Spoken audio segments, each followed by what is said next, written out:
Tiwari encounter का आज 11वां दिन है और एनकाउंटर के आरोपी पुलिस कर्मियों पर हत्या का केस दर्ज हो चुका है। न्यायिक आयोग ने अपनी जांच भी शुरू कर दी है। लेकिन देखिए, आपको ये बता दें कि अब तक एफआईआर के 5 दिन बाद आरोपी पुलिसकर्मियों की गिरफ्तारी नहीं होने पर परिवार सवाल उठा रहा है।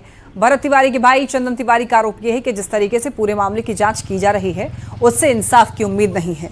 तो भरत के भाई ने पुलिस वालों पर धमकी देने का आरोप लगाया है। परिवार भोजपुर के मौजूदा एसपी और शाहाबाद के डीआईजी को हटाने की मांग कर रहे हैं। पूछ रहे हैं कि एफआईआर के बाद भी आरोपी पुलिसकर्मी की गिरफ्तारी में देरी क्यों हो रही है।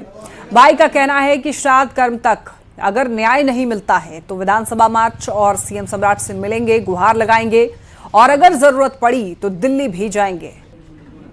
तिवारी के छोटे भाई चंदन तिवारी हैं। चंदन जी, क्या लगता है 9 दिन बीत चुके भाई के गए हुए, अभी तक कोई ठोस निष्कर्ष पर आप लोग नहीं पहुंच पाए हैं। आप लोगों की लगातार मांग है कि जो पुलिसकर्मी है उनको सजा दी जाए। क्या लगता है, कितना उम्मीद है न्याय की आपको? न्याय की तो कोई उम्मीद नहीं है अभी दिख रहा। कल तक तो दिख रहा था लेकिन अब नहीं दिख रहा। जैसे कि मतलब अभी एफआईआर होने के बाद किसी को जेल में नहीं डाला गया है। क्यों नहीं डाला गया है ये तो सवाल प्रशासन बताएगी यहाँ की जो है।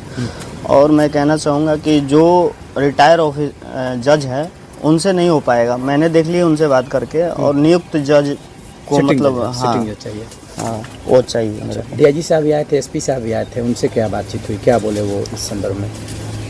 उस दिन तो कुछ नहीं बोला, लेकिन रात में आए थे तो मतलब धमकाने की कोशिश कर रहे थे हमें। ठीक है, तो ये चीज़ ना किया जाए, इसका परिणाम बहुत गलत हो जाएगा। ठीक है, हमारी बिहार की जनता सब कुछ जान चुकी है। तो मतलब क्या डीआईजी साहब भी पुलिसिया जांच शुरू कर दी? उस जांच से आप लोगों को उम्मीद नहीं? नहीं, इसमें से पहले तो डीआईजी साहब को हटाया जाए और एसपी साहब को हटाया जाए। ठीक है, जो भी जांच है वही सब किए हैं और वही जांच भी करेंगे। ये गलत है।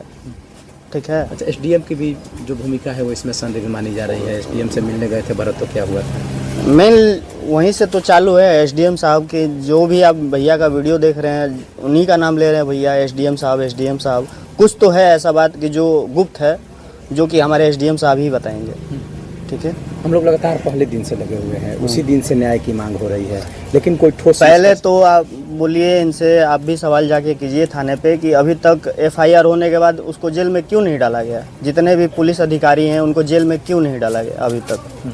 मतलब आप भी जान रहे हो कि 302 का दफा लगता है तो तुरंत जेल में डाल दिया जाता है, तब उसके बाद जो कार्रवाई होता है। लेकिन अभी तक किसी को जेल में नहीं डाला गया है। ये क्यों, ऐसा क्यों हो रहा है?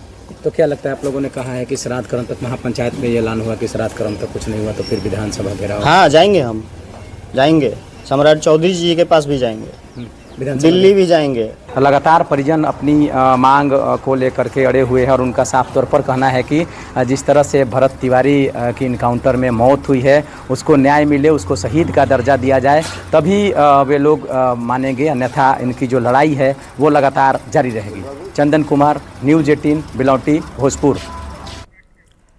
और देखिए, इधर भरत तिवारी की मां आशा देवी ने भी भोजपुर एसपी पर गंभीर आरोप लगाए हैं। उन्होंने ये कहा है कि भोजपुर एसपी राज पर बिल्कुल भरोसा नहीं है। उनका कहना है कि एसपी राज पर वो भरोसा नहीं करती हैं। आरोप ये है कि एसपी ने भरत के भाई चंदन को धमकी दी है कि अगर ज्यादा मीडिया में बयानबाजी करोगे तो भरत जैसा ही तुम्हारा भी हाल कर देंगे। तो ऐसे में भरत की मां ने कहा है कि विश्वासघाती पुलिस से हमें कोई बात नहीं करनी है और सीबीआई जांच होनी चाहिए इस मामले में। आशा देवी ने कहा है कि हर हाल में इंसाफ लेकर रहेंगे, चाहे इसके लिए कहीं भी जाना पड़े।